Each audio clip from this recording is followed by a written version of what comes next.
Welcome back to another powerful episode of task stories. मैं हूं उज़ैफर चुना और आज हम हमारे पॉडकास्ट पे लाए हैं एक ऐसे गेस्ट को जिन्होंने हॉस्पिटैलिटी इंडस्ट्री को बहुत ही करीब से देखा है, बहुत ही करीब से उसमें बिजनेस किया है और बहुत सालों का उनके पास एक्सपीरियंस है।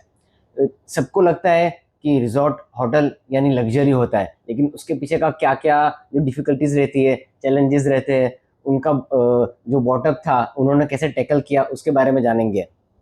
So please welcome Bharat Singh Solanki and Ravindra Singh Solanki.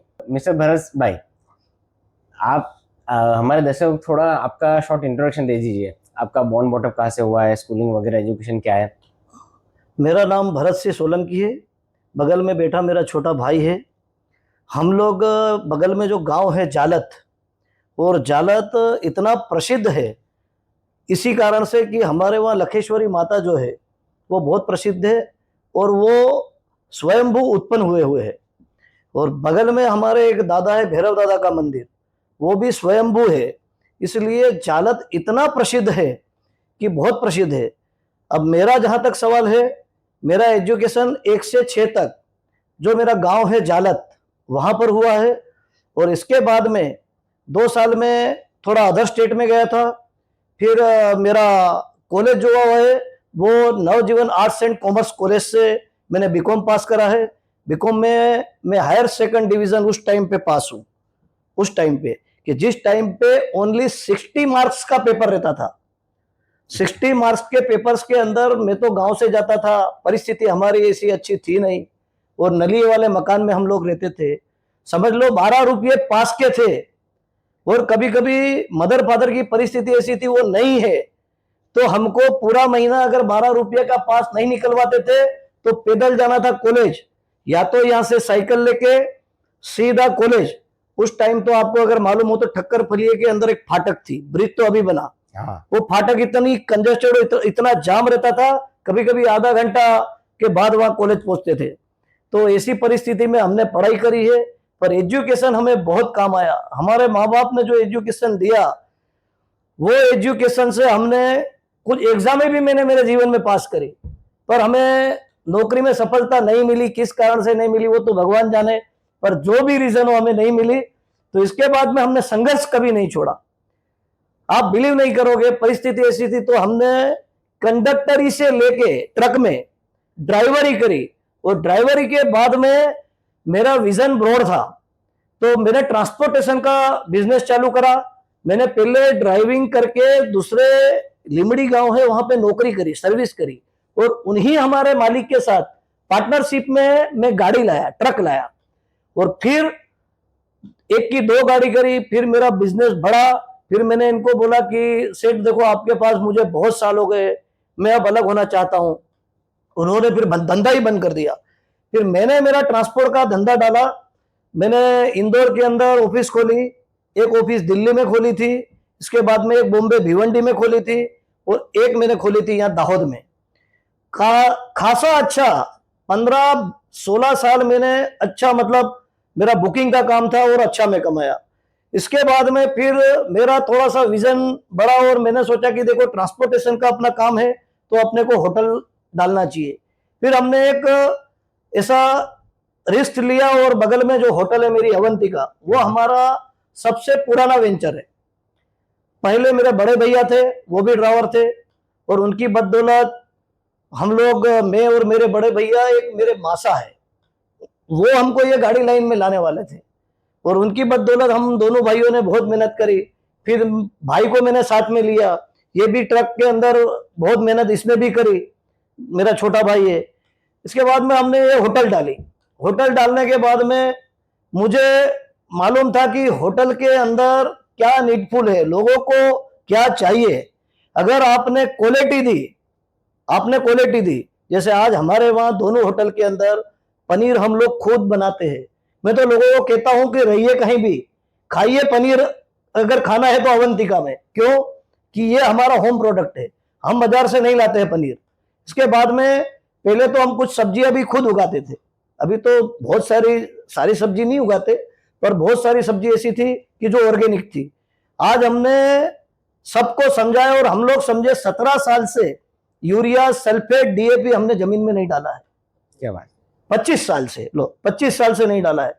आपको लगता है लोग लोग कहते हैं कि उसके बिना खेती करना मुश्किल रहता है। अरे सर, यही तो बात है कि एक बार अगर दारू पीने वालों को दारू की आदत पड़ गई तो वो दारू नहीं छोड़ेगा, वो मर जाएगा, सब कुछ उसका, सभी डिसीज हो जाएंगे, सभी ऑर्गन फेल हो जाएंगे, पर वो दारू नहीं छोड़ेगा। ऐसा काम इसका है।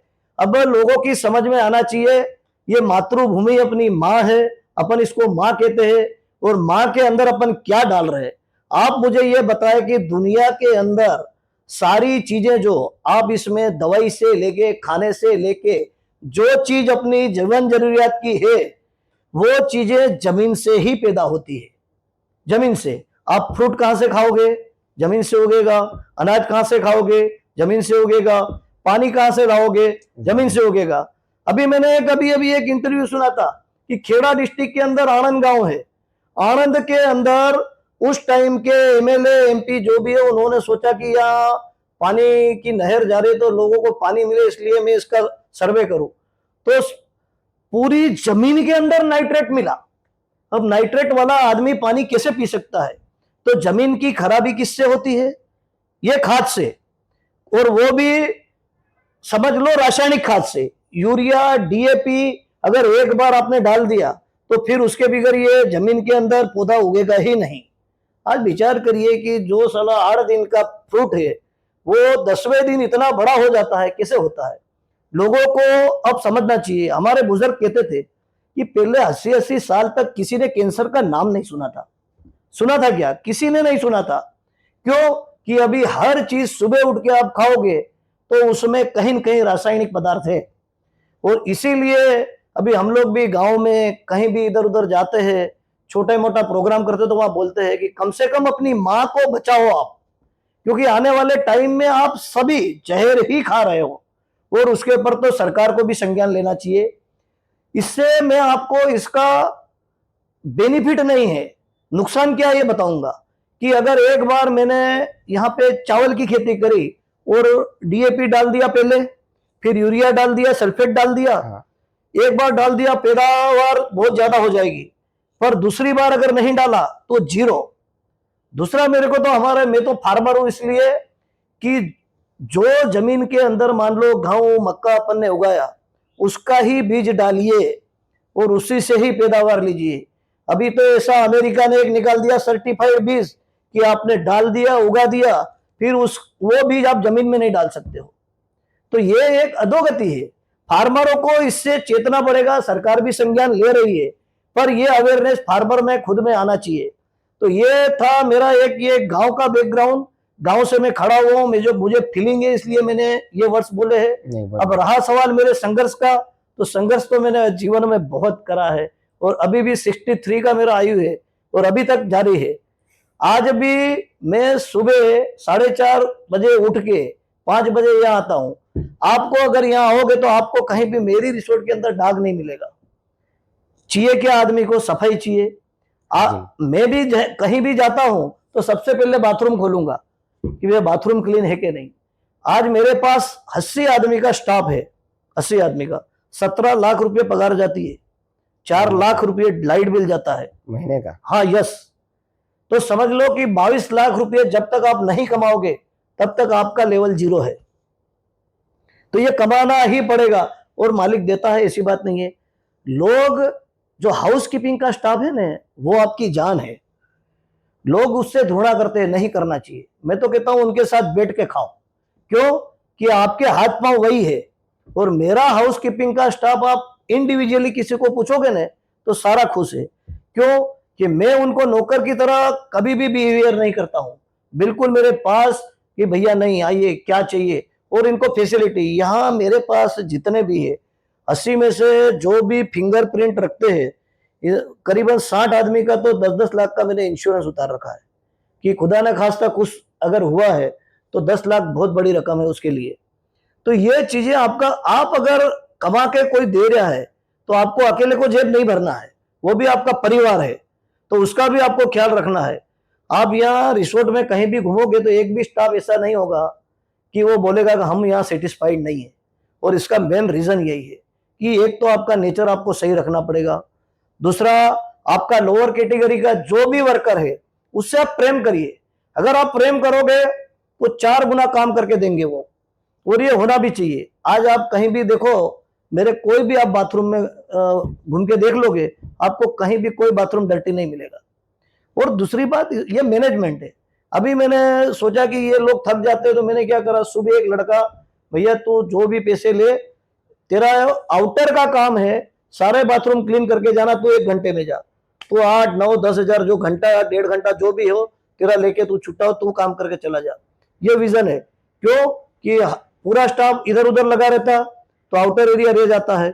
तो ये कहीं भी कोई भी धंधा आप करोगे, तो अगर आपका विजन नहीं होगा तो you are fail in your business. जैसे मैंने पढ़ाई करी थी, तो हमारे एक सिक्किमिस्ट साहब थे, प्रिंसिपल थे, वाइस प्रिंसिपल। वो कहते थे हमको कि कभी भी आपकी डिग्निटी डाउन मत करिए।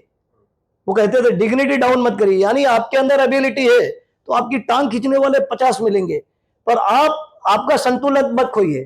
तो वो मुझे आज भी याद है कि वो इंग्लिश में बोलते थे, आर्थर मिलर की स्टोरी, तू तो पढ़ा लिखा है, डॉक्टर है। तो वो कहते थे कि Arthur Miller was an intelligent dramatist, his plays are bitter commentary in the evils of pre democracy society, some criticize his play but he does not decrease the quality of his play. Yes. तो अपनी गुणवत्ता कभी भी down नहीं करना है। भाई मेरा भाई का एजुकेशन क्या है, मेरा क्या है, कभी मुझे कुछ बोल दे तो मैं मेरी डिग्निटी डाउन नहीं करूंगा। क्यों कि मेरा विजन अलग है। आज मेरा बेटा है, उसने साइबर कर रखा है, अभी रसिया जाके आया है, तो मेरे लिए, मेरे फैमिली के लिए ये भी प्राउड की बात है। तो ये एक मेरा फैमिली बैकग्राउंड है कि हम 3 भाई थे, उसमें से बड़े भैया अभी नहीं है, उनका एक बेटा है, मेरा ये छोटा भाई है और मैं बीच वाला हूं। मेरे 2 बेटे हैं, 2 बेटियां हैं। मेरे भाई का एक बेटा है, एक बेटी है, और जो बड़े भैया है उनकी 3 बेटियां हैं और एक बेटा है। तो ये मेरे परिवार का बैकग्राउंड है, गांव से ही खड़े हुए हैं। पहले तो मैं आप दोनों भाई को और ताज स्टोरी को बहुत बहुत अभिनंदन देता हूं कि दाहोद के अंदर आपने कम से कम ये सोच तो लाए कि भैया दाहोद के लोगों को मिलना है, इनका विजन बताना है। तो आप दोनों भाइयों को बहुत बहुत बहुत बहुत धन्यवाद। और इसका फादर जो डॉक्टर है हमारे, वो मेरा बहुत बचपन का फ्रेंड है, मैंने इसके घर खाना खाया है। हाँ, उसी ने कांटेक्ट दिया मुझे आपका। हाँ, कि तो भैया मेरे एक है पहचान वाले भरत भाई करके, बहुत बड़ा बिजनेस उनका, उनका लो, आप बहुत सीखने को मिलेगा, बहुत तो वैल्यू मिलेगा आपके ये शो को। तो बोला करते यार चलो। हमने ओजेपा भाई 0 से स्टार्ट करा था, समझ लीजिए। आज मालिक ने सब कुछ दिया है। पर मैं तो जो भी बिजनेसमैन होगा उसको एक ही बात बोलूंगा कि आपकी प्रामाणिकता होना चाहिए बिजनेस के अंदर। ऐसा नहीं कि किसी का गला दबा के ले लिया, इधर से ले लिया, वो नहीं। आपकी प्रामाणिकता होगी तो माता जी, भगवान, खुदा सब देंगे सब आपको, लेंगे। पर आपकी प्रामाणिकता होना चाहिए। और दूसरा, कहीं भी मैं दूसरा बताता हूं। मैं जैसे, हमारा एक बिजनेस मैनेजमेंट था, तो हमारा एक सूत्र आता था, पोस्ट कॉर्प, यानी बिजनेस करते हो तो इसके 7 सूत्र है, प्लानिंग से लेके बजट तक, वो आपके जहन में होना चाहिए। यानी आपका मैनेजमेंट अगर नहीं है तो यू आर फेल, 0। तो मेन चीज है मैनेजमेंट की। ये हमारी एक छोटी सी स्टोरी है। अगर और कुछ आपको पूछना है तो आप पूछ सकते हो। तो भरत भाई, आपका जो शिफ्ट था, कि आपने बोला कि हमने पहले ट्रांसपोर्ट का, ट्रक ड्राइविंग, ट्रांसपोर्ट का बिजनेस करते थे, फिर उसके बाद तो आपने जो शिफ्ट लिया वो कैसे लिया, ट्रांसपोर्ट से ये होटल इंडस्ट्री में कैसे आ पाया? हाँ, जैसे पहले ट्रांसपोर्ट का तो बाद में करा, पहले हमने ड्राइविंग करी। तो फिर हमने बोला कि भैया, पढ़ा लिखा तो मैं था, ग्रेजुएट था, तो हमने सोचा कि बड़ी बड़ी जो कंपनियां हैं बुकिंग में अच्छा कमाती है। तो जैसे फिर हमने बुकिंग का काम चालू करा। जैसे बॉम्बे से था तो बॉम्बे से रेमंड का पूरा कपड़ा गाड़ी भर के आता था हमारा, भिवंडी से। इंदौर से सारा परचूरण आता था। दिल्ली से थोड़ा बहुत इलेक्ट्रॉनिक आता था।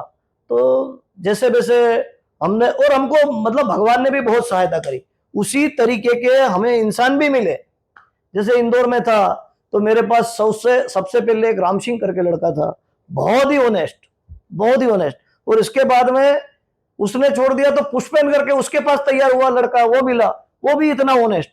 तो मैं मेरी आपको बात बताऊं तो मुझे भी लगा कि मेरे पास इन लोगों ने 18-18 20 साल काम करा है, तो मैंने बोला अब मुझे इनसे नहीं कमाना है, इनको ही कमा के, मतलब उनके पास अब विजन आ गया, सारा इनको नॉलेज हो गया कि भाई कैसे ट्रांसपोर्ट चलाना है, कैसे बुकिंग करना है। तो मैंने एक ही झटके, मुझे रात को या मेमोरी में आया कि नहीं यार अब इनको ही करने दो। हम मैंने मेरी ऑफिस लोहा मंडी में उनको दे दी, हालांकि मेरी नहीं थी, भाड़े की ऑफिस थी। मैंने बोला मुझे अब नहीं करना है, आप लोग करिए। फिर मैं 1 रुपया नहीं लेता हूं। इसके बाद में मेरे पास एक बहुत ऑनेस्ट ड्राइवर था, रमेश करके, इतना ऑनेस्ट था, तो मैंने ट्रांसपोर्ट का इमीडिएट बिजनेस ही बंद कर दिया।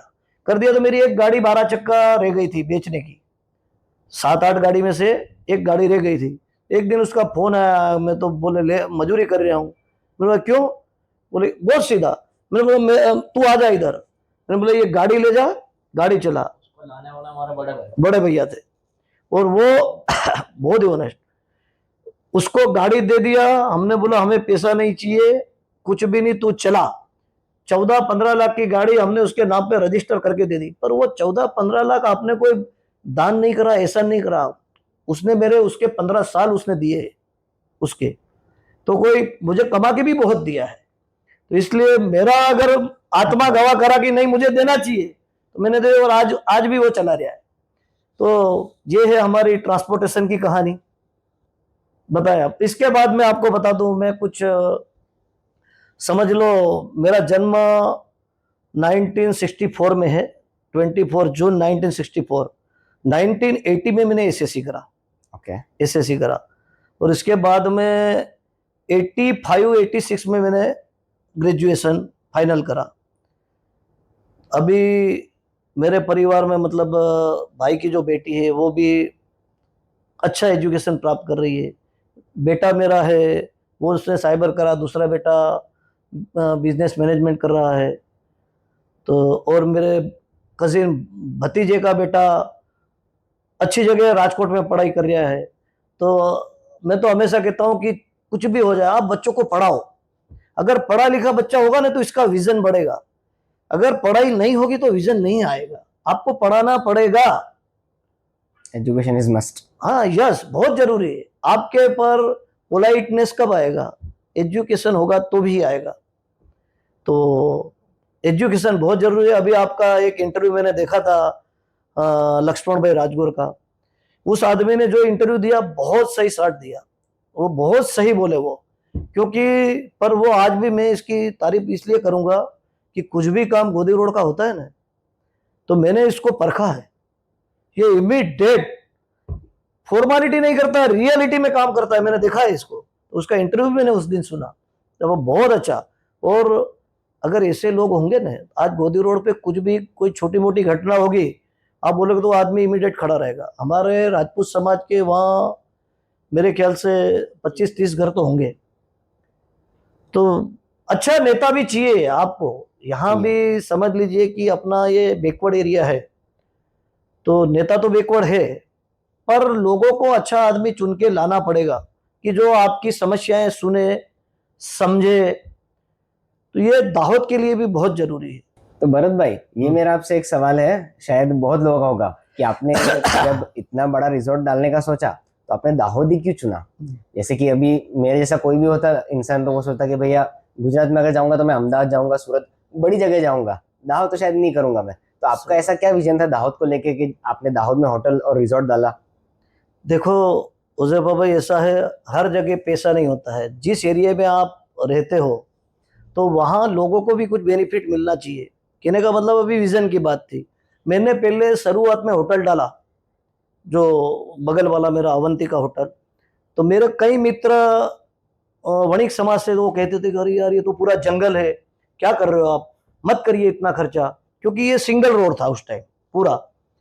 तो हमने बोला कि नहीं यार, हम अभी तो ढाबा खोलेंगे, ढाबा टाइप खोलेंगे और चलेगा, सब दूर चलता है। पर उस टाइम वो उनकी बात भी सही थी कि यहाँ पे रोबरी होती थी। अब 15-16 साल अच्छी तरह से होटल चलाई, फिर मुझे लगा कि हाँ 25 साल उसको हो गए, पर इसके बाद मुझे लगा कि यार लोग यहाँ से शादी करने के लिए रतलाम जाते हैं, उधर उदयपुर जाते हैं, डेस्टिनेशन वेडिंग। तो अपने को कुछ ना कुछ तो करना चाहिए। फिर मेरे माइंड में ये थॉट आया तो हमने बोला अपन छोटी शुरुआत करते हैं। तो हमारा एक मेरा मित्र है लच्छू भाई, जिसका फाइन फुटवेयर है, उनसे मेरी बात हुई तो मैंने बोला यार अपने को ये रिसोर्ट एक बनाना है। तो आप बिलीव नहीं करोगे, मुझे रिसोर्ट की थीम भी मालूम नहीं थी, पर जो मेरे आर्किटेक्ट थे ना, आज मैं इनको इतना याद करता हूं। केयूर भट्ट इनका नाम है और इनकी मिसेस का नाम है अनीता भट्ट। समझ लो इनकी मिसेस मेरे सगे बहन से भी ज्यादा है, क्योंकि इन लोगों ने यहाँ जान लगा दी। और शुरुआत में मैंने बोला कि सर मेरे पास पैसे नहीं है, 12 रूम ही ओनली बना दो। वो पहला आर्किटेक्ट मैंने ऐसा देखा कि नहीं यार 24 रूम बनाइए, बापू साहब आपके पास पैसा नहीं है तो पैसा मैं दूंगा बोले। हालांकि उन्होंने हेल्प करी, सब करा उन्होंने। मैंने बाद में मेरा रात दिन में सोता नहीं था इनका पैसा कब दूं, उनको पैसा भी दे दिया, सब कुछ करा। पर उन्होंने जो आज ये स्ट्रक्चर खड़ा करा है, तो आज यूएसए वाले, इंग्लैंड वाले, फ्रांस वाले आते हैं यहाँ, खुश हो जाते हैं यार ये किसने बनाया। और आप देखना मैंने मेन डोर पे इनका नाम लिख रखा है, आर्किटेक्ट केयूर भट्ट और designer, interior designer Anita Bhatt, मैंने लिख के रखा है। क्योंकि जो इन्होंने मुझे करके दिया है ना, तो मेरे पास ऐसा विजन नहीं था। मैंने तो खाली बोला था लच्छू भाई को कि मुझे रिसोर्ट करना है, पर इन्होंने जिस हिसाब से बनाया, जैसे जैसे समझ लो कि एक एक दीवार बनी, मुझे नहीं था कि ये क्या हो रहा है, पर इन्होंने जो आज करके दिया है, आप भी देखो कि शानदार इनका प्लानिंग है। तो इनके तो हम जीवन भर आभारी रहेंगे, हमारे आर्किटेक्ट के। तो यही हमारा एक विजन था कि लोगों को इसका लाभ मिले, इसलिए हमने यहाँ रिसोर्ट बनाया। फिर हमको अच्छा स्कोप मिला। इसके बाद में हमने बोला कि यार रूम की तो रिक्वायरमेंट ज्यादा है, फिर हमने पीछे 16 रूम और बनाए, विला बनाए, एक्स्ट्रा अच्छे रूम बनाए 4 स्टार। और इसके बाद में भी हमें रिक्वायरमेंट लगी, तो फिर हमने बनाए हमारे 42 रूम सामने वाली बिल्डिंग में। और इसके बाद में मुझे लगा कि नहीं, अभी ऑक्यूपेंसी हमारी 60% है, 60 से भी अप है। तो शादी के अंदर हम लोग रूम नहीं दे पा रहे थे ज्यादा, फिर हमने 64 रूम और बनाए पीछे, जिसका कंस्ट्रक्शन चालू है। रूम तो बन गए, सिर्फ 2 फ्लोर का इंटीरियर बाकी है। अच्छा ऐसा। तो यही हमारा मेन था कि लोगों को इसका लाभ मिले बस। उसको मिला के अभी जो आपका कंस्ट्रक्शन चल रहा है उसको मिला के और अभी के एग्जिस्टिंग टोटल आपके कितने रूम्स हो जाएंगे? 147 हो जाएंगे, 147 रूम। बढ़िया जी। तो भरत भाई, आपने जब ये रेस्टोरेंट रिजॉर्ट स्टार्ट किया था, तो आपने बोला कि हमने सब चीज़ में क्वालिटी रखी है। तो ये जो रॉ मटेरियल का परचेसिंग था, कि एक एक चीज़ आप जो बोलते हैं डिटेल से बनाया है, तो वो सब आपने कैसे मैनेज किया? हाँ, ये शुरुआत में तो हमको ये था कि भाई 12 रूम बना दे तो रोजी रोटी हमारी चलेगी। तो 12 रूम तो कोई बड़े थे ही नहीं, इसलिए हमने सारा फर्नीचर से लगा के सारी चीज़ें यहीं से बनाई। पर फिर हमें लगा कि अगर हमें रिक्वायरमेंट ज़्यादा रूम की है, तो हमने इसका संशोधन किया कि भाई प्लाई कहाँ सस्ती मिल सकती है, मिरर कहाँ सस्ता मिल सकता है, इंटीरियर कहाँ सस्ता मिल सकता है। तो ये सारा सर्च करके, जैसे इंटीरियर का सारा सामान मैं दिल्ली से लाया, और मेरे दोनों आर्किटेक्ट सर और मैडम दोनों मेरे साथ आए। तो वहाँ पे एक बहुत बड़ा बंजारा मार्केट है दिल्ली के अंदर, वहाँ से सारी चीज़ें लाए, पर वो चीज़ें अच्छी और चीप मिलती है, सस्ती मिलती है। इसके बाद में फिर मैंने अहमदाबाद सर्च करा कि भाई प्लाई यहाँ कॉस्टली पड़ती है तो वहाँ क्या रेट है, कहाँ इसका मैन्युफैक्चर है, सारा ये सर्च करके फिर वहाँ से हम थोक बन माल लाए। फिर मैंने एक मेरा मित्र था अलंग बंदर जिग्नेश करके, तो उसको हमने बोला कि यार शिप की चीज़ें बहुत अच्छी है, तो हमें 1-2 बार शिप बता। तो कुछ यहाँ पे आप देखोगे तो 25 से 30% चीज़ें मेरे पास शिप की है। जैसे आपको उसकी चेयर मिल जाएगी, वो शिप की है, कुछ टेबल है वो शिप की है, मिरर है वो शिप के है। और ऐसा नहीं है कि शिप में पुराना माल मिलता है, जो स्टॉकिस्ट माल है, नया माल है वो। मैंने ज्यादा रूम बनाए, इसके 42 रूम, तो करीबन मैं 17 लाख की बेडशीट और इसके सारे समझ लो मैट्रेस, ये सारी चीजें मैं वहीं शिप की न्यू ब्रांड अनयूज कि जो जहां चलता है तो इनके पास स्टॉक रहता है, वो सारी चीजें मैं वहां से लाया। पर क्वालिटी नंबर 1 थी। अभी तो मोदी साहब का विजन है, तो हिंदुस्तान के अंदर भी वही चीजें बनने लगी है और बनेगी। और अभी तो अपना देश खुद एक्सपोर्ट करेगा। हाँ, तो ये तो बहुत बड़ा विजन है। मेक और इन जब इंडिया। शुरुआत करी तो हमने ये संशोधन करके सब कुछ ये लाए हम। और अभी जिससे मेरी ये नई बिल्डिंग है उसके लिए मैं एक बार फिर चाइना होके आया। अब मुझे बोलना नहीं चाहिए पर चाइना से अपन बहुत पीछे है, बहुत पीछे है। मैंने ऐसा नहीं है, लोग वहां लेजी नहीं है, आलसीपना नहीं है वहां। वहां जैसे आपका एक बेड बनाना है तो आदमी, वहां का आदमी 2 हाथ से चलाता है, 2 हाथ से स्क्रू ड्राइवर 2 हाथ से चलाता है, 3 मिनट के अंदर एक बेड तैयार कर देता है। ओनली 3 मिनट मटेरियल तैयार रहता है, पर उसको जोड़ने के लिए उसको सिर्फ 3 मिनट लगता है। हमने पूछा यार इसकी सैलरी क्या है, तो बोले 9 लाख रुपया। पर वो hard work, very hard work. हम लोग तो बहुत कुछ वहां से सीख के आए कि यार चाइना के अंदर आप देखिए कितना हार्ड वर्क है। और चीजें कुछ, एक तो अपने यहाँ क्या है, चाइना में इतने रूल्स नहीं है मेरे ख्याल से। आपको कोई भी बिजनेस करना है, मैंने वहां सर्च करा है, तो वहां 1 टाइम टैक्स है। एक बार अगर आपको कुछ भी काम करना है तो गवर्नमेंट डिसाइडेड टैक्स एक बार ले लेगी, भाई इतना। इसके बाद में आप कैश से ट्रांजेक्शन करो, कार्ड से करो, कैसे भी करो, तो आपको कोई न इनकम टैक्स, न जीएसटी, न सीजीएसटी, कोई नहीं। हाँ, लगता सब कुछ है, वहां लोग ऑनेस्ट भी है, पर यहां जैसा कंजेस्टेड नहीं है। यहां आपको कोई भी काम करने के लिए परमिशनों की भरमाल है कि नीचे से ऊपर तक 10 से 12 जने के पास जाओगे जब हाँ। जाके आपको परमिशन। वहां एक ही बार में गवर्नमेंट आपको लैंड एक्वायर करके देगी, पूरी थीम देगी। मैं इसके बारे में एक बार मॉरिशस जाके आया। मॉरिशस के अंदर ज्यादातर अब अपने हिंदुस्तानी लोग हैं वहां, हाँ, पर हाँ इतना जोरदार डेवलप कंट्री है, जोरदार। छोटा है, वहां भी आप देखिए। और सबसे बड़ा, जिसका राजा अच्छा होता है ना, तो वो देश के पब्लिक भी अच्छी होती है। जैसे आप देखो, मैं किसी की वो नहीं कह रहा हूं, पर 2014 के बाद अपने देश के अंदर जो बदलाव आया ना, अनबिलीवेबल। लोग एक्सेप्ट नहीं करते हैं, पर जब से 2014 के बाद सेंट्रल में गवर्नमेंट आई, आप देख लीजिए बहुत सारा डेवलपमेंट है, बहुत विकास है देश का। सर जैसा कि आपने कहा कि 12 टाइप की परमिशंस लेनी पड़ती है, 10-12 टाइप की, यहाँ पे अगर धंधा करते हैं तो आपने जब रिसोर्ट डाला था तो ऑब्वियसली आपको भी बहुत सारे लाइसेंसिंग और परमिशन वगैरह लेनी पड़ा होगा स्टेट से या नगर पालिका से। तो आपने वो सब कैसे मैनेज किया था? और आपने ये जो लैंड एक्वाइजिशन किया, तो यहाँ तो सब बोलते हैं कि ये शायद खेतीबाड़ी की जगह है, तो उसमें फिर आपको कुछ प्रॉब्लम आया था या कैसे वो आपने टैकल किया, उसके बारे में बताइए सर। देखो, मैं इसमें सद्भागी हूं कि मुझे ये तकलीफें नहीं सहन करना पड़ी, क्योंकि मैंने जो आपको बताया ना, वो मेरे रिसोर्ट के अलावा कोई कोई बिजनेस आप शुरू करोगे उसकी बात है। मेरे रिसोर्ट के अंदर तो मालिक की दया से मुझे, मान लो, तहसीलदार भी अच्छे मिले, टीडीओ, डीडीओ साहब, कलेक्टर साहब, सब अच्छे मिले। हमारा तो एकदम खुला था। तो पहले तो इसका जो लैंड है, अपनी खेती की जमीन, उसको आपको एनए कराना पड़ती है, नॉन एग्रीकल्चर। ओके। जैसे बगल में जो जमीन है, हमने एनए कराई, हमें कोई तकलीफ नहीं हुई। इसका जो चार्जेस है, अरे अधिकारी आपको कभी भी तकलीफ नहीं देते, जो इसके मीडिएटर है ना, वही तकलीफ देते हैं। मैं आपको सही बताऊं, बाकी आप डायरेक्ट अप्रोच करोगे अधिकारी को तो मेरे ख्याल से कोई नहीं करता। आज की बात में अगर आपको करता हूं तो यहाँ के कलेक्टर साहब है, अपने डीएम साहब, आप बिलीव नहीं करोगे, मेरी लाइफ में मैंने पहले से डीएम देखे हैं कि आपके जिले के लिए इनका विजन देखिए।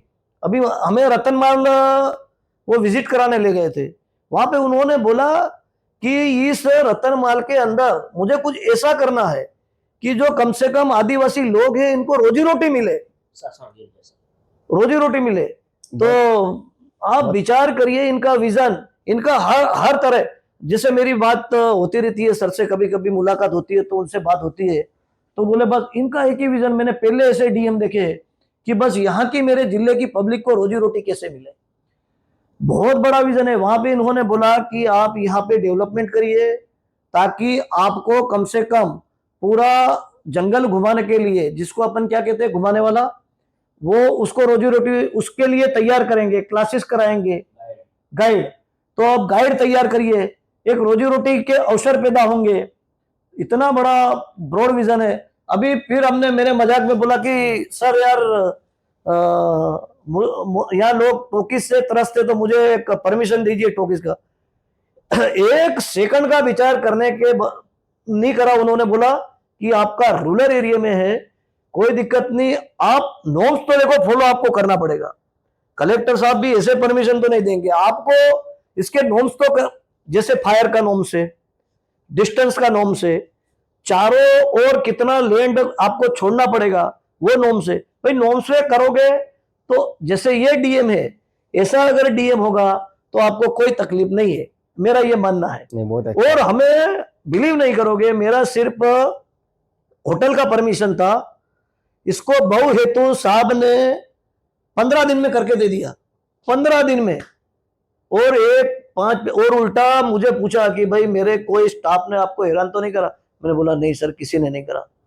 और आप और नहीं है, इनके तो 2-2 3 महीने यहाँ जो इनके भाषण मैंने सर के सुने हैं ना, जैसे आरोग्य में बैठे हैं सर, तो इनको समझाते हैं कि भैया आपको तकलीफ कहाँ पड़ रही है, बताएं, हम उसका फंड देंगे। मतलब इनका विजन बहुत ब्रॉड है, पर आप अगर उसके नॉर्म्स अगर नहीं पालन करोगे तो फिर तो वो मुश्किल है। आज फायर के लिए क्यों ये बोलते हैं, फायर की कितनी बड़ी जान हानियां होती है, फायर का नॉर्म्स रखिए ना यार, क्या दिक्कत है भाई, सेफ्टी है ना, सेफ्टी फर्स्ट। आज चलो जान से बढ़कर है बिजनेस, क्या कुछ ऐसा हो गया तो आदमी क्या करेगा?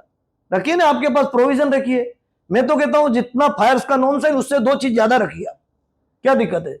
अगर मेरे जैसा हो तो, जैसे मैं अभी थिएटर मेरा भाई बना रहा है बगल में, तो हमको तो फायर्स के नॉर्म्स के अलावा हम तो और अलग अलग सिलेंडर रखेंगे कि भैया हर कोने में 8-10 सिलेंडर रखो। हाँ, दिक्कत क्या है यार? नहीं, ये भी एक अच्छा है, और लोगों को भी अवेयरनेस करना है, वो तो मेरा भी मोटिव है कि आज अच्छा हुआ आपने शो पे बोला, क्योंकि कई लोगों को फायर एक्सटिंग्विशर चलाना नहीं आता है। हाँ। जो पिन खींचनी रहती है उसके बाद दबाना रहता है। तो भरत भाई, जैसा अभी अपने बात की कि लाइसेंसिंग वगैरह तो ठीक है, परमिशन को आपको इजीली मिल गया, लेकिन अभी जो ये सब आप चला रहे हो, ये इतना बड़ा रिसोर्ट, तो उसके थोड़ा इकोनॉमिक्स के बारे में जानना है, इकोनॉमिक्स के बारे में कि यहाँ का एक्वाइजेशन पर गेस्ट जो रहता है, कि जैसे कि अभी एक फैमिली आई तो उसका कितना परसेंटेज आपका उसमें प्रॉफिट निकलता है। अभी मान लो कि वो आता है तो ऐसा नहीं खाली रूम रहेगा, वो रेस्टोरेंट में भी जाएगा, वो दूसरी फैसिलिटीज भी यूज़ करेगा, तो उसमें क्या क्या पेड रहता है और क्या क्या उसके अलावा रहता है, उसके थोड़े बहुत परसेंटेजेस हमारे जनता को और मुझे जानना है, तो वो बताइए सर। रिसोर्ट के अंदर क्या है, हमारे 2 तरह के प्लान रहते हैं, जैसे विदाउट ब्रेकफास्ट और विथ ब्रेकफास्ट, और तीसरा प्लान रहता है हमारा विथ ब्रेकफास्ट विथ डिनर। तो सबके चार्जेस अलग है, कोई वैसे देगा नहीं, चार्जेस ऐड होते हैं। अच्छा, पर इतना है कि जैसे हम लोग विदाउट ब्रेकफास्ट 2500 रुपये में देते हैं, तो विथ ब्रेकफास्ट हम देंगे 2800 रुपये में, विथ डिनर देंगे हम 3300 रुपये में। ये सुपर डिलक्स की बात कर रहा हूँ, पर रूम के हिसाब से। हाँ, पीछे जो मेरे 4 स्टार रूम है वो मैं 5500 रुपये में देता हूँ, उसमें ब्रेकफास्ट इंक्लूड हो जाता है। जैसे अभी फॉरेनर लोग उसमें रुकते हैं, ओके, तो फॉरेनर को तो क्या है, सुबह ब्रेकफास्ट में फ्रूट ज्यादा चाहिए। एक तो आपको लोगों की चॉइस समझना पड़ेगा। यस, कस्टमर अगर आपके पास कस्टमर है, तो जैसे मेरे पास फॉरेनर ज्यादा है तो मैं समझ जाता हूँ कि उनको क्या चाहिए। ये तेज बिल्कुल चिल्ली वाला नहीं खा सकते हैं, तो मुझे बस मैं 2-4 आइटम सुबह ज्यादा बना दूंगा, रात को इनके डिनर के अंदर ऐसी चीजें बनाऊंगा जिसमें चिल्ली नहीं हो। दे आर हैप्पी, इनको और कुछ नहीं चाहिए, क्योंकि वो सेहत का बहुत ध्यान रखते हैं। जैसे शुरू में ये आए तो इनकी डिमांड थी, भैया मुझे जिम चाहिए, हमने 16-17 लाख रुपए डाल के तैयारी में जिम बना दिया। भाई आपको उसकी जो इच्छा है वो सेटिस्फेक्शन उसका फुल करना पड़ेगा, कस्टमर सेटिस्फेक्शन। हाँ, वो तो आज देखो बढ़िया, they are happy, everybody happy. और वहां जाते भी है जर्मनी तो वहां से मैसेज करते हैं कि we are coming now in our home Avantika, मतलब वो सोचते कि हम हमारे अवंतिका के घर में वापस आ रहे हैं। तो ये हमारे लिए, मुझे भी खुशी होती है कि ये लोग इतने सेटिस्फाइड है यहाँ पे।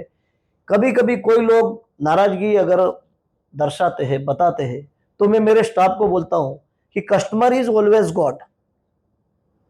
आप इसकी बात सुनिए, आप इसको डिनाई मत करिए। अगर उसको कुछ तकलीफ है तो आप बताइए, सर मुझे बताओ क्या है, तो उसका सुनिए। आपको इंप्रूव करना है यार, आपका सर्विस सेक्टर है, आपको इसको इम्प्रूव करना है, नहीं कि उसको नहीं नहीं हमारे वहाँ ये नहीं होता है। नहीं, हमारे वहाँ आप देखोगे तो मैं मेरे स्टाफ का मीटिंग भरता हूँ, इनको समझाता हूँ, कभी भी उद्धत भरा वर्तन नहीं करना है आपको कस्टमर से। कस्टमर हमेशा सेटिस्फाइड होके यहाँ से जाना चाहिए, ये मेरा मोटो है। और मैं अगर खुद सुबह आ जाता हूँ तो चेकआउट के टाइम पे मैं खुद रहता हूँ, तो हर आदमी को मैं पूछता हूँ कि आपने ब्रेकफास्ट करा कि नहीं। कभी कभी क्या है, इनका एमईपी प्लान नहीं रहता है, ब्रेकफास्ट नहीं रहता है, तो मैं बोलता हूँ बोले सर हमारा ब्रेकफास्ट नहीं है। हमने बोला नहीं है तो भी कर लीजिए। करना चाहिए यार, क्या दिक्कत है यार। अगर 2 आदमी है उन्होंने नहीं है तो भाई इतना बड़ा अपना ब्रेकफास्ट आज 50 आदमी 50-100 आदमी का बना है तो 2 आदमी और उसमें कर लेंगे। तो इसका एक मैसेज भी अच्छा जाना चाहिए। और सभी चीज पैसा नहीं है, हाँ, तो वो सेटिस्फेक्शन बड़ी बात है, सेटिस्फाइड होके आदमी आना चाहिए। तो भरत भाई, जैसा अभी आपने बताया कि स्टाफ का जो आपका रहता है मीटिंग वगैरह, तो आप वीकली मीटिंग रहते हो या मंथली मीटिंग रहते हो? और जब नया स्टाफ आता है तो उसका ट्रेनिंग प्रोसेस क्या रहता है? अभी हाउसकीपिंग का समझ लो कि स्टाफ आया तो उसका क्या क्या रहता है ट्रेनिंग वगैरह? अभी आपको, मैं तो भाग्यशाली ऐसा हूं कि मेरे वहाँ एक बार जो स्टाफ आता है ना, तो मेरे ख्याल से जाता ही नहीं है। और इसके बहुत सारे रीजन, उसको फेमिलियर एटमॉस्फेयर यहाँ मिलता है। अभी जैसे कोई नया स्टाफ, हाउसकीपिंग सबसे बड़ा टफ है। हाउसकीपिंग का स्टाफ अगर आपने बुलाया तो उसको पहले कंडीशन करते हैं, देख भाई तेरे को सब सिखाएंगे, सब फैसिलिटी मिलेगी, परेशानी की तो यार सीखने के बाद में भाग जाएगा। तेरे को तकलीफ होगी तो हमें बता, हम तेरा वो फुल करेंगे। तो मेरा जो, जैसे एक राकेश करके लड़का है, एक मेहुल करके है, एक आशीष करके, ये पुराने लड़के हैं। एक मेरे वहाँ बहुत ही बढ़िया काम करने वाली लड़की है प्रस्तुति करके, वो रूम के अंदर कौन से कोने में क्या है, क्या तकलीफ है, सब बता देती है। तो हाउसकीपिंग का स्टाफ जो नया आता है उसको ये लोग ट्रेनिंग देते हैं। अच्छा, वो सीनियर स्टाफ लोग हाँ, फ्रेशर्स को ट्रेनिंग दे देते यस हैं, यस काम यस समझा यस देते हैं यस। पूरा, ऐसा है? और मैं सुबह आके सबसे पहले यही देखता हूँ, ज्यादा मेरा काम मशीनरी से होता है। मेरे पास 4 बड़े राइडोन है, 12-12 लाख रुपए के 4 राइडोन, कि जो आदमी ऊपर बैठ के ही सारा क्लीनिंग कर देगा सब। अच्छा, हाँ, अब झाड़ू लगाने की, लोग झाड़ू लगा, मेरे पास मॉप स्कूटी है, उसी से झाड़ू लगती है। एग्जैक्टली। इतना बड़ा आपका स्क्वायर फीट एरिया कितना है ये पूरे रिजॉर्ट का? ये 15,000 एक लोग, यानी टोटल ये 42,000 फुट है। तो ऑब्वियसली वो मैनुअल तो करना मुश्किल ही रहता है, मोपिंग स्वीपिंग वगैरह तो मशीनें तो चाहिए ही रहेगी आपको। तो भरत भाई, अभी जैसे अगर वेडिंग के लिए, फैमिली वेडिंग के लिए आता है कस्टमर, तो उसमें कितना परसेंटेज रहता है? और कोई सिर्फ ऐसा भी हो गया आपके कस्टमर्स के जो रेस्टोरेंट के लिए आते होंगे यहाँ पे दाहोद से या नज़दीक के विलेज और टाउन से, तो उसका सेगमेंट अलग रहता है, तो उसका आपका कितना परसेंटेज रहता है? और जो खाली होटल स्टे के लिए आते हैं, तो उसमें आप कैसे मतलब कमाते हो, वो डिफरेंशिएट सब कैसे करते हो? देखो, तीनों सेगमेंट अलग है। शादी का सीजन होता है, वो 12 मास नहीं चलती शादी। शादी का ये जैसे अभी सीजन है 2-3 महीने, ये पीरियड साल में यही रहता है। एनआरआई बात अलग है, एनआरआई कभी भी शादी कर लेते हैं, पर शादी का ये सीजन, शादी में क्या है कि देखो हमारे वहाँ फूड बिहेवियर, यानी कि हाँ, वो खुद मतलब वो खुद करते हैं कि भैया इनका खाना ना, हम अच्छा, लोग जैसे गार्डन का भाड़ा ले लेते हैं, रूम का ले लेते हैं। ओके। यहाँ इनको कोई ब्रेकफास्ट से मतलब नहीं है। अच्छा, मतलब केटरिंग सर्विसेज वो लोग, थर्ड पार्टी वो लोग हाँ, ले वो आते वही हैं? करते हैं, वही करते हैं। ओके, यहाँ मेरे को जो एकोमोडेशन देना है वो सिर्फ ओनली मेरे वहाँ जो स्टे करते हैं उनको ब्रेकफास्ट, इनका प्लान क्या है, एमएपी है या एमएपी नहीं है, तो उसके हिसाब से। जैसे मेरे वहाँ कॉरपोरेट वाले कस्टमर ज्यादा है, जैसे महिंद्रा फाइनेंस हो गया, बजाज हाँ, फाइनेंस हो गया, ये लोग सारे कॉरपोरेट वाले ज्यादा आते हैं, तो उनका रूम में प्लान, स्टे करने के लिए कॉर्पोरेट वाले ज्यादा आते हैं। यस, वो ज्यादा आते हैं। सैटरडे संडे के अलावा उनका मुझे अच्छा बिजनेस मिलता है, तो उनका एमईपी प्लान रहता है विथ ब्रेकफास्ट विथ डिनर, जैसे अलग अलग जिनकी जो कैटेगरी है उस हिसाब से हम लोग इनको प्रोवाइड करते हैं। रहा सवाल छोटे मोटे फंक्शन का, तो फंक्शन में मेरे पास 3 हॉल है बड़े। अब तीनों हॉल में क्या, जो छोटा हॉल है तो उसमें लोग बर्थडे मनाते हैं, एनिवर्सरी मनाते हैं, तो उस हिसाब से जो इसका नक्की है उस हिसाब से पैसे लेते हैं। यानी सबका अलग अलग है। किसी का अभी जैसे किसी की शादी है तो शादी में उसको कितने रूम यूज करना है, तो पर रूम वही हम पैसे लेते हैं। गार्डन यूज करना है, मेरे पास 2 गार्डन है बड़े, तो कौन सा गार्डन करना है उस हिसाब से।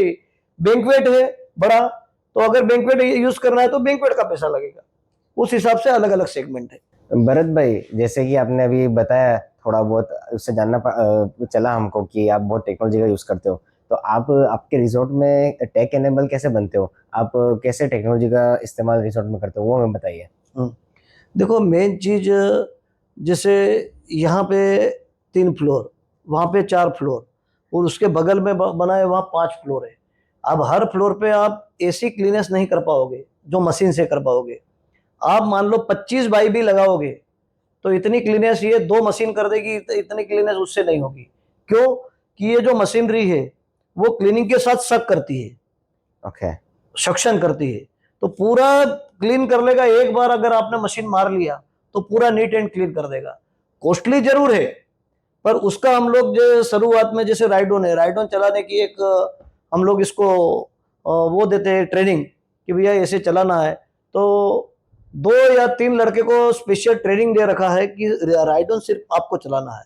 ओके। दूसरे मेरे पास छोटे मशीन है कि जो सारे बैटरी वाले है, कोई पावर सप्लाई नहीं है, चार्जिंग ओनली बैटरी से। वायरलेस है सब। हाँ वायरलेस सब, क्योंकि यही करना चाहिए। अब वायर एक आदमी वायर पकड़ेगा फिर वो चलाएगा, इट्स बोरिंग। हाँ, और टाइम भी बहुत हो जाएगा। जरूर कॉस्टली जरूर है, एक बार आप खर्चोगे तो 1.5-2 लाख रुपए उसका जरूर ज्यादा लगेगा, पर बैटरी Value वाला for ही money मैं तो, हाँ मैं तो यही बस यूज करूंगा भाई, मुझे इसी से ही करना है। झंझट नहीं चाहिए। अभी इसीलिए मैं अभी चाइना जाऊंगा तो सबसे पहले ये देखूंगा और मेरी क्लीनेस कैसे बेहतर हो सकती है। हाँ, मशीन। और आप फॉरेनर इस बारे में, जैसे आपने बोला कि अभी ब्रोअर लगा रहे हैं, डस्ट उड़ जाएगी, उड़ने के बाद में क्या और कोई जगह ही गिरेगी वो। तो मेरे को एक फॉरेनर ने बोला, why you spread the dust, आप फैला क्यों रहे हो? फिर मैंने पूछा कि यार तो क्या करना चाहिए, तो बोले यू शक इट। तो फिर मैं एक मशीन लाया 65,000 की, कि उसको कुछ नहीं करना। जैसे किसी ने विमल का पत्ता फेंक दिया, ये आदमी जाता है शर्ट से चालू करता है, खट खट खट खट करके पूरा भर लेता है। एक तो लेबर बचती है इससे, और टेक्निकल काम अगर करेगा तो उसका वो भी जो जो कर रहे हैं उसको भी प्राउड फील होगा, और मजा आएगा और काम फास्ट होगा। काम फास्ट होगा। तो ये चीजें हर आदमी को करना चाहिए। हाँ। मैं भी करता हूँ। नहीं, धंधे में टेक एनेबल तो सबको रहना ही चाहिए। बिल्कुल बिल्कुल करना चाहिए। सो भरत भाई, जैसा अभी अपने बात की कस्टमर सेटिस्फेक्शन के आगे, तो आप क्या क्या अपने होटल में बदलाव लाते हो कस्टमर सेटिस्फेक्शन के लिए? आप कैसे अपने कस्टमर्स को फैसिलिटीज, ऐसे क्या प्रोवाइड फैसिलिटीज करते हो कि वो यहाँ से फुलफिल होके जाता है? देखो सबसे पहले तो अगर कस्टमर ने आपको कंप्लेन करी तो आपको जेन्युइनली उस पर ध्यान देना है। वो आपको बता के जाएगा। मैं तो कहता हूँ जो आदमी आपकी गलती निकालता है ना, उसको मैं तो गॉड मानता हूँ, क्योंकि वो उसके लिए नहीं कह रहा है। अब जैसे कोई रूम के अंदर गलती से टी केटल नहीं रहे तो वो बोलेगा कि यार इसके अंदर तो टी केटल है नहीं, तो मैं मेरे स्टाफ को बोलूंगा कि भाई वाह क्यों नहीं है। तो फिर 1-2 बार ऐसा हुआ कि कोई मान लो कई प्रकार के गेस्ट भी आते हैं, तो कोई तो लेके चला जाता है, कोई रिमोट लेके भी चला जाता है। तो फिर इसके बाद में हमने क्या करा कि एक आदमी को बोला कि जब भी आदमी चेकआउट करता है तो आप सबसे पहले, चेकआउट बाद में हम करेंगे, पहले आप जाओ कि फ्रिज के अंदर सारी चीजें हैं, आपका रिमोट ओके है, एसी का टीवी का रिमोट है, आपका टी केटल है। टी केटल के साथ जो मटेरियल है, शुगर है, चाय पत्ती, वो ले जाए तो भले, पर भाई अपना टी केटल नहीं ले जाना चाहिए। तो वो ऊपर हमने आदत डाल दिया कि भाई जो 101 नंबर का रूम खाली हो जाए तो उस पर चेक करिए। चेक करते तो वो बोलेगा हाँ इट्स ओके, जब जाके हम चेकआउट करें। तो ये छोटी मोटी बातें, देखो कस्टमर ने कभी गलती कर दी, ले भी लिया, तो आप सबके सामने उसको यार वो मत करिए, उसको समझाइए कि सर यार देखो आप इतने बड़े आदमी हो, आपके लिए अच्छा नहीं है। ये it's business policy. Yes yes. आप उससे झगड़ा करोगे ये वो, यार शर्म नहीं आती, ये नहीं यार ठीक है। दूसरी बार वो कभी नहीं करेगा। और मेरे तो 2-3 इंसिडेंट ऐसे बन गए, तो मेरा जो मैनेजर गुस्से हो गया, तो मैंने बोला मैं आ रहा हूँ, गुस्से मत हो, अभी आ रहा हूँ। जैसे मैं घर से आया, क्या हुआ? बोले सर के पास तो ये चीज निकली है, रिमोट निकला है ये। तो मैंने बोला सर आपको रिमोट चाहिए क्या? आपको जरूरत है तो ले जाओ, ले जाओ आप। तो बोले नहीं नहीं यार सॉरी यार। तो मैंने बोला कोई सॉरी नहीं बोलेगा, बैठिए आप तो चाय पीजिए यार, चाय पी के ही जाना पड़ेगा। तो ये देखो, ये अपने यहाँ से एक तो रिमोट वापस देगा, दूसरा आप थोड़ी इसके बाद भी उसको इज्जत दे रहे हो, तो दूसरी बार कभी भी कहीं नहीं करेगा। और मैं आपको बताऊं, ये जो करते हैं वो अच्छे लोग करते हैं, मिडिल क्लास वाला कभी नहीं करता है। मैंने इतना मार्क करा है, अच्छे लोग ही करते हैं। तो ये छोटी मोटी घटनाएं बनती रहती है, पर आपको उसको लेके चलना पड़ेगा। मेन हमारे यहाँ तकलीफ रहती है रिमोट की, लोग एसी का रिमोट ले जाते हैं, ये टीवी का ले जाते हैं, और अभी तो हमने सिस्टम बना दिया पहले चेक करिए भाई, और इसके बाद में भी नहीं मानता है तो हम लोग इसको भी इज्जत नहीं करते, छोड़िए आप, जाने दीजिए, ये चीजें हैं। अब मेरे वहां क्या है कि देखो, जिम तो है, इसके बाद स्विमिंग पूल है, छोटा सा एक गेम जोन भी है, छोटा एक हमने डिस्कोथेक बना रखा है। क्या डिस्को? डिस्कोथेक, कि जिसके अंदर ये लोग म्यूजिक व्यूजिक बजा के, जितना फैमिली मेंबर है वो नाच गाना कर सकते हैं, गाना गा सकते हैं। हमने इसका नाम डिस्कोथेक रख दिया है, वैसे तो संगीत हॉल रखना चाहिए पर डिस्कोथेक रख दिया है। बढ़िया। अभी दाहोद के एंटरटेनमेंट के लिए ही हम लोग विचार करें कि टॉकीज डालेंगे, ऐसा है। डीएम साहब परमिशन अभी देंगे तो लगभग within 1 year we are ready there. इधर इधर पास में? बगल में होटल। क्या बात कर रहे हो? हाँ, बहुत बढ़िया है, वो तो गाँव में मस्त है अभी। स्पेशली यूथ बोलते हैं कि जाए तो जाए किधर हम। मेन चीज क्या है, देखो आपको सिर्फ ऐसा नहीं है कि पैसा कमाना है, आपको किसको रोजी रोटी दे रहे हो, किसका घर चल रहा है, वो भी सोचिए। मेरे वहाँ जब भी कोई, जैसे अभी आए हाउस कीपिंग वाले पुराने लड़के, बोले हमारी तनख्वाह बढ़ाओ। हमने बोला बस आपकी तनख्वाह अगले महीने से आपको बोलिए क्या बढ़ाना है, बस ले लीजिए, क्योंकि भाई काम वही लोग करते हैं। अभी मेरा एक बच्चा आया तो बोले मैं वहाँ घर बना रहा हूँ, मुझे 1.5 लाख रुपए दीजिए। मैंने जरा भी विचार नहीं करा, मेरे बेटे को बोला आशीष को 1.5 लाख दे दे। उसने, वो 4 भाई काम करते हैं यहाँ, बोले हम तो कटवा देंगे 15-15, 20-20 हजार करके। ठीक है यार, मेरे कई कई ऐसे हाउस कीपिंग के लड़के हैं कि मुझे मालूम था कि इन्होंने बाहर से ब्याज का पैसा ले रखा है, तो मैंने तत्काल मैंने बोला कितना कितना परसेंट, बोले 5%, 7%। मैंने बोला कितना है, 2 लाख 3 लाख, बुला इसको, पगार हम काटेंगे, तेरा घर चले, पर ब्याज हमको तो 5 पैसा नहीं लेना है। पर आज जिस आदमी 2 लाख रुपए 5% 10,000 रुपया होता है, 10,000 उसके तो बच रहे ना। वैसे मेरे वहां अभी एक बनिया है, शाह है, तो उसके भाई का कार्ड ही किसी ने ले रखा है, एटीएम कार्ड ही। बोले मेरे भाई का एटीएम कार्ड। मैंने बोला तुम लोग तो यार अच्छे घराने के लोग हो, कितना पैसा है, तो बोले 2 लाख रुपया। मैंने बोला इसको, उसको हमने 2 लाख दिया। देखो फैसिलिटी देना पड़ेगी भाई, उसका भी परिवार है। और आदमी फिर ऑनेस्टली काम भी करता है। छोटी छोटी चीजें देखो, खुद अपने लिए नहीं, आपके पास जो स्टाफ है उसके लिए भी करिए। मेरा ये विजन है, अब लोगों का क्या है, ठीक है। नहीं, सबको साथ लेके चलेंगे तो अपना ही विकास होगा। हाँ बिल्कुल। तो भरत सर, अभी जैसे वेडिंग पे तो आपका फुल रहता है रिजॉर्ट, जैसे आपने बताया। अभी वेडिंग के अलावा, वेडिंग का जो सीजन तो टाइम लिमिट रहता है, तो उसके अलावा जब ऑफ सीजन रहता है तो आपका कैसे चलता है रिजॉर्ट वगैरह? सर अभी यहाँ जहां तक देखोगे ना, तो पहले शुरुआत तो हमें लगता था कि ऑफ सीजन है, पर अभी मेरे पास खासे अच्छे क्लाइंट हैं कि जो कॉरपोरेट वाले हैं।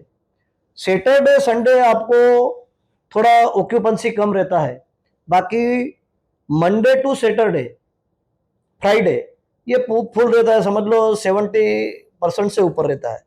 क्या बात करते हैं? हाँ, मंडे टू फ्राइडे। मतलब कॉर्पोरेट और इवेंट्स भी होते हैं यहाँ पे, कॉर्पोरेट हाँ, इवेंट्स? इसके बाद में कॉरपोरेट के बहुत सारे इवेंट यहाँ होते हैं, और समझ लीजिए कि महीने में 10 से 15 दिन तो ये बर्थडे एनिवर्सरी, हमें मतलब एक बिजनेस पे डिपेंड नहीं है, कहीं से फ्लो, बहुत सारा फ्लो मिलता है कि भाई कोई किसी का एनिवर्सरी हो गया। मल्टीपल स्ट्रीम्स हैं। हाँ, तो ये छोटे मोटे, अभी SBI, bank of Baroda, Bajaj, सारे लोग यहाँ इवेंट करते हैं, और हम उनको उस हिसाब से फैसिलिटी भी देते हैं।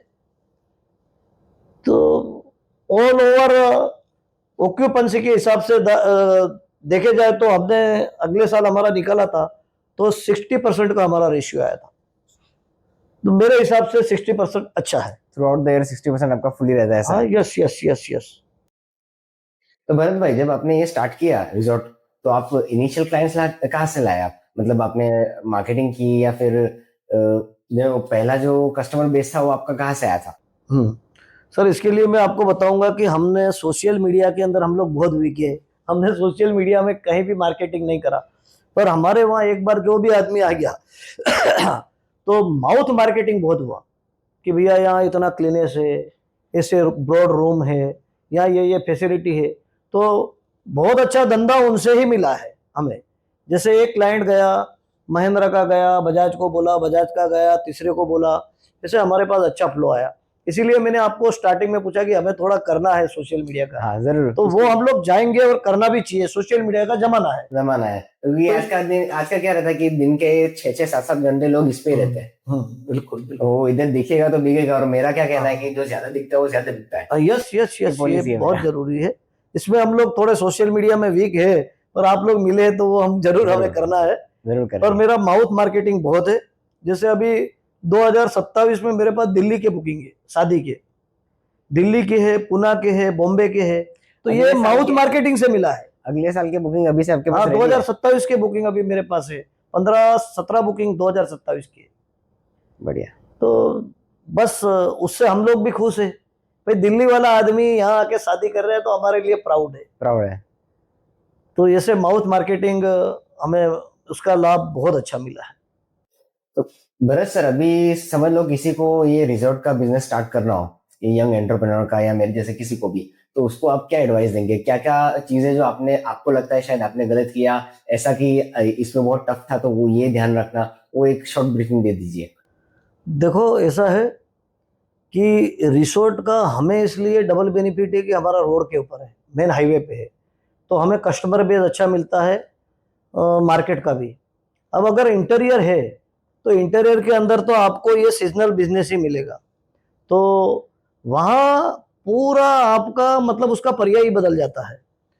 जो भी आदमी अगर करना चाहे इंटीरियर, तो 100% शादी की सीजन में ये चलेगा।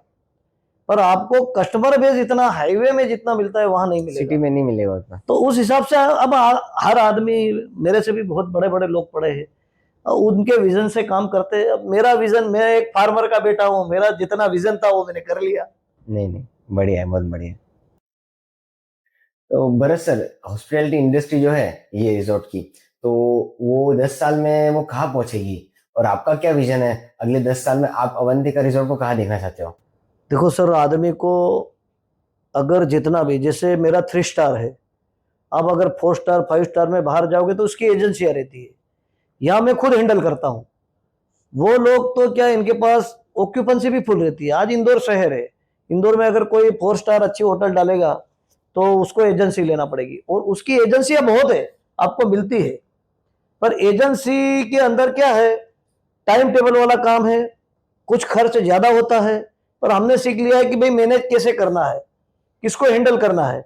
अब हमने एक हाउस कीपिंग मैनेजर रख लिया, इसके नीचे 4 सुपरवाइजर रख लिए, इसके पीछे जो एक सुपरवाइजर है उसके अंडर में 4-5 लड़के रख लिए। एक फ्लोर के अंदर भाई, मान लो प्रसूति तेरे को करना है, आशीष तेरे को करना है, राकेश तेरे को करना है। बस आप इसको डिवाइड करके दे दीजिए। पाइपलाइन पूरा सिस्टम बना दिया आपने। और दूसरा, इनका भी ईगो हर्ट नहीं होए, सबका मीटिंग भरी है। आप बोले कि देखो आज राकेश के पास अनुभव है तो वो बता रहे हैं, तो आपको बुरा लगाने की जरूरत नहीं है। ये जब बताएगा आप अच्छा नहीं कर रहे हो तभी बताएगा, आप अच्छा करोगे तो वो नहीं बताएगा।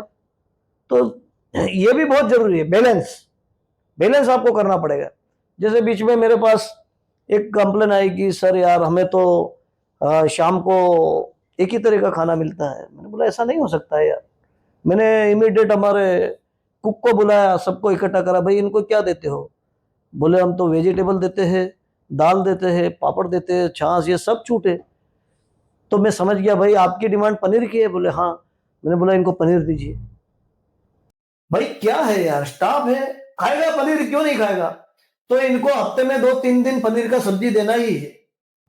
ब्रेकफास्ट के अंदर सुबह पेट भर के ब्रेकफास्ट इनको देना है। भाई काम तो वो करते हैं, वो भी इंसान है। हाँ। तो आपको इनकी जो इच्छा है वो भी फिलफुल करना पड़ेगी। मेन चीज है स्टाफ के प्रति आपका बिहेवियर। कभी कभी मैं भी गुस्से हो जाता हूं, पर बिठा के बोलना पड़ता है, भैया बेटा यार देख, ये अच्छा नहीं और ये अच्छा है, ये तेरे फ्यूचर के लिए भी अच्छा है, तेरे नॉलेज के लिए भी अच्छा है। पर ये सारी चीजें मैं फिर से दोहराऊंगा कि ये सारी चीजें आपके पास एजुकेशन होगा ना तो आएगी। आदमी 50 बार बोलेगा तो नहीं आएगी, पर एजुकेशन से आदमी सीखता है। अब मैंने पढ़ाई करी उस टाइम 60 मार्क का पेपर आता है, 60 मार्क का पेपर आता था, उसमें से हम लोग 55 58 ऐसे मार्क लाते थे, गांवड़े के लोग, कि जैसे आप कैपेबल हो। तो मैंने पढ़ाई करी तो मेरा एक पंकज जोशी करके दोस्त था, जैसे मैथमेटिक्स का कल पेपर है तो मैं एक दिन पहले उसकी गाइड पढ़ता था, क्योंकि मेरे पास गाइड के पैसे नहीं थे। ये चीजें करना पड़ेगी आपको। अब जैसे डॉक्टर साहब बने, भाई नॉर्मल फैमिली है, इसके बाप ने इतना संघर्ष करा है। मेरा तो बहुत बचपन का दोस्त है, खास है। आज मुझे इसके सामने बोलना नहीं चाहिए, पर मैंने इसको बोला था कि तू कर, पैसे चाहिए मैं दूंगा, बच्चा होशियार है कर। उसने बोला कि बापू अभी अभी नहीं चाहिए। मैंने बोला बिल्कुल पीछे हट मत करना, 10 लाख 20 लाख जो तू बिंदास ले जाना और करना, क्यों भाई इसका फ्यूचर बनेगा, पूरी पेड़ी तार देगा ये। जीजर भाई को बोला था। हाँ, मेरा दोस्त है, मेरा खास हार्ट है वो। कुछ भी काम में कहूंगा ये दौड़ के आएगा रात को 2 बजे। तो भाई ये तो आज बोलना नहीं चाहिए, आज इसीलिए बोल दिया कि ये चीजें भी आप में होना चाहिए। तो Bharat sir, thank you very much, आपने आपका कीमती वक्त निकाल के हमें दिया, जो आपने जो वैल्यू शेयर की हमारे साथ आपके लाइफ के और बिजनेस के रिलेटेड, वो हमें और हमारी जनता को सुन के बहुत अच्छा लगेगा। I know they will take some information from here, और आगे होगा तो मैं ऐसा चाहता हूँ कि आपका ये जो पॉडकास्ट देखे अपना, इससे कोई प्रभावित हो के ये इंडस्ट्री में कुछ आगे करे वो इंसान। तो इसके लिए आपका बहुत बहुत आभार। हाँ, मैं एक बात कहना चाहूँगा कि मैं आपको फिर से अभिनंदन दूंगा कि एक आपने ये नया चालू करा ताज ब्रॉडकास्ट में। ओजेपा भाई आपको, ताज ब्रॉडकास्ट को और हमारे बच्चे डॉक्टर को, आपको मैं बहुत बहुत दिल से अभिनंदन देता हूं कि ये बहुत ही अच्छा आपके पास भी विजन है। आपको एक ऐसा लगा कि भैया ये करना चाहिए, लोगों को प्रेरणा मिलती है। ये आपका मैंने सबसे पहले देखा ये लखन भाई का, बहुत अच्छा बोला, और उसने जो बोला ना एक एक अक्षर सही बोला है उसने, एक एक अक्षर। जैसे उसने महेश भाई का उल्लेख करा, तो वास्तव में महेश भाई काउंसलर थे, पर बहुत सारा उसकी तमन्ना थी नहीं यार ये अगर जवाबदार आदमी है तो ये महेश भाई को गाइड करना चाहिए। मुझे बहुत अच्छा लगा ये। तो ये चीजें हैं। और फिर से आप दोनों भाइयों का, ताज ब्रॉडकास्ट का, ओजेपा भाई आपका, हमारे डॉक्टर बच्चों का, मैं बहुत बहुत धन्यवाद करता हूँ, आभार व्यक्त करता हूँ। Thank you. और दोस्तों, अगर आपको आज का ये पॉडकास्ट पसंद आया हो तो प्लीज़ लाइक, शेयर और सब्सक्राइब करें, ताकि हम ऐसे वैल्यूएबल कंटेंट आपके लिए लाते हैं। Till then, bye bye.